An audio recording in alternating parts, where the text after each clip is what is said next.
Alors, donc c'est parti pour la détermination de points critiques. On a affaire à des fonctions de classe C2. On travaille sur des ouverts. Ici, f est défini sur R carré, qui est un produit cartésien d'ouverts, et donc c'est un ouvert. Alors, évidemment, comme c'est une fonction qui est polynomiale, elle est clairement de classe C2. Donc, la fonction f est polynomiale. Sur R2, bien sûr, donc sur notre ouvert, et donc de classe C2.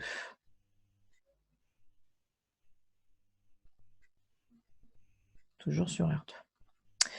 Ok, donc on va commencer par calculer les dérivées partielles dans l'objectif de déterminer les points critiques. Alors, qui veut me donner les dérivées partielles? Ici, elles ne sont pas très compliquées à déterminer. Qui tente sa chance? df sur dx. C'est pas compliqué là, vous pouvez y aller. Thomas, allez, je donne des noms parce que sinon je n'ai pas de participants. Allez, Thomas, à toi de Ça jouer. fait 2x 2x. plus x. On dérive par rapport à x, tu fais attention. Là, ton coefficient, du coup, c'est Ah y. ouais, plus y, pardon. Plus y, Plus 2. plus 2. Voilà, l'autre, il s'annule. Alors, tu me fais pareil pour la dérivée partielle par rapport à y, du coup. Bah, ça fait x plus 2y plus 3. Exactement. Et maintenant, qu'est-ce qu'on va faire? On va chercher à résoudre les deux dérivées partielles qui sont nulles. Donc, on résout le système. Voilà. 2x plus y plus 2 égale 0. Voilà. Plus 2 est égal à 0, effectivement. Alors, est-ce que vous avez eu le temps de faire les calculs, le temps que je vous ai laissé? Bon, là, vous pouvez faire un pivot, des combinaisons, des substitutions. C'est pas très, très compliqué. On trouve x égale à moins 1 tiers et y est égal à moins 1 tiers. C'est ce que vous avez trouvé pour ceux qui ont eu le temps de le faire ou pas? Donc, en fait, ici, on n'a qu'un seul point critique,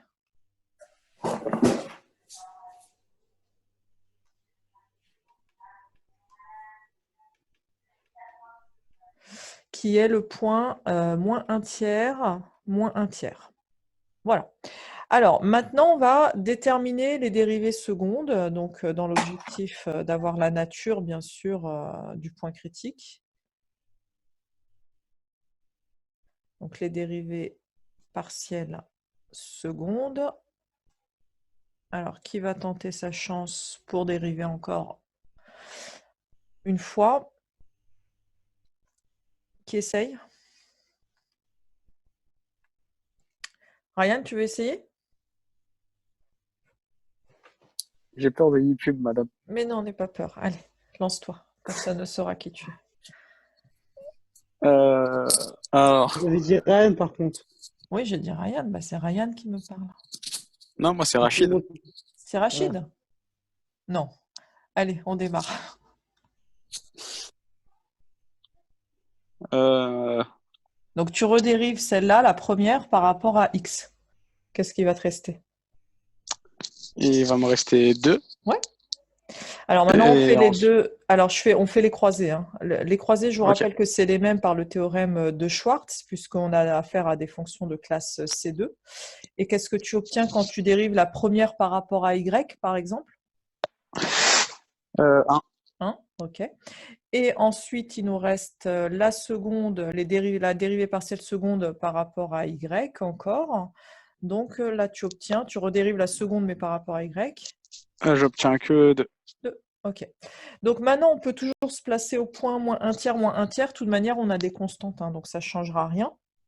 Donc ainsi, au point moins 1 tiers, moins 1 tiers, on a donc R. Je vous rappelle que c'est D2F sur D2X2, mais en moins 1 tiers, mais ça vaut encore 2. S, c'est D2F sur DX, DY en moins 1 tiers, mais du coup, c'est constant, c'est 1. Et la dernière, c'est T, qui est égal à D2F sur D2Y2 en moins 1 tiers, et donc c'est 2. Donc, ensuite, la partie suivante, c'est de calculer RT moins RT S. moins S Voilà, carré, c'est égal à exactement. 3. Oui, donc c'est de quel Positif. signe? Strictement positif. J'ai Mais besoin c'est du un coup, minimum. Le R est positif aussi. voilà, donc j'ai besoin du signe de R qui est strictement positif. Et donc c'est Minimum. un minimum local. Oui, local. Et là, on cherche s'il est local ou global. Alors, ici, on ne nous pose pas la question, donc on va s'arrêter là. On va se contenter d'exprimer que c'est un minimum local. Par contre, on peut donner sa valeur. Et f de moins 1 tiers moins 1 tiers, qui va valoir... alors là, on va trouver du moins 7 tiers, du coup. Voilà. Et là, ça Alors, représente quoi, cette valeur?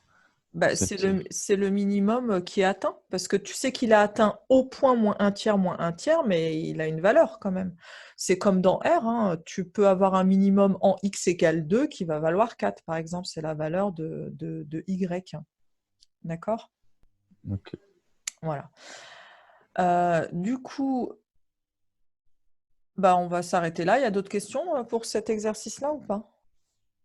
Euh, L'étude des extrémums, c'est que pour les fonctions de classe C2 ou plus? Alors, de classe C2, on a une technique. On peut aussi les faire pour les fonctions de classe C1, mais on n'a pas vu la méthode. Donc, on va se contenter de le faire pour les fonctions de classe C2. Mais en réalité, il y a des études d'extrémum aussi pour les fonctions de classe C1, où on fait un découpage, on s'intéresse aux frontières, à l'intérieur, etc. Mais ça, on ne l'a pas fait. Ok. OK? Allez, je coupe ici.